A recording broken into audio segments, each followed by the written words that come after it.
Breaking news చూస్తూ ఉన్నాం. ఆయేషా మీరా హత్య కేసు కీలక మలుపు తీసుకుంది.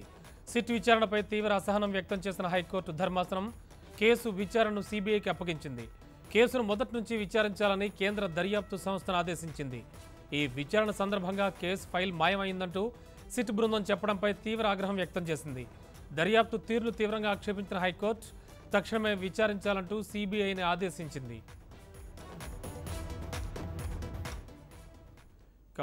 మరింత తాజా సమాచారం అందించడానికి మా రిపోర్టర్ ప్రవీణ్ టెలిఫోన్లో సిద్ధంగా ఉన్నారు. ప్రవీణ్, ఏం జరిగింది? హైకోర్టు ఏం వ్యాఖ్యానించింది ఆయేషా మీరా హత్య కేసులో?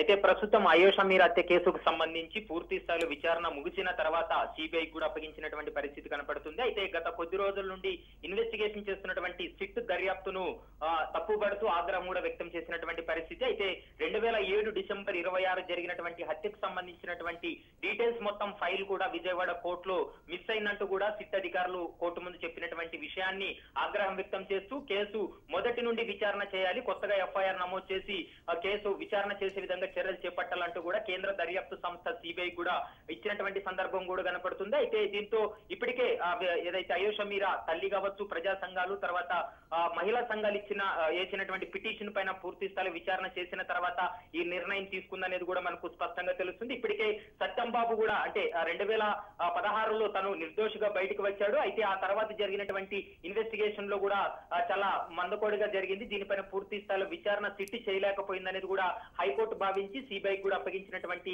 సంగతి కూడా మనకు స్పష్టంగా కనపడుతుంది. రేపటి నుండి పూర్తి స్థాయిలో అంటే గతంలో జరిగినటువంటి ఇన్వెస్టిగేషన్ కావచ్చు, ప్రస్తుతం సిట్ చేసినటువంటి ఇన్వెస్టిగేషన్ వీటన్నిటిని పరిగణలోకి తీసుకోకుండా కొత్తగా ఎఫ్ఐఆర్ నమోదు చేసి మొదటి నుండి ఈ కేసును ఇన్వెస్టిగేషన్ చేయాలంటూ కూడా ఈ సందర్భంగా కోర్టు కూడా చెప్పినటువంటి కనపడుతుంది. రమణ.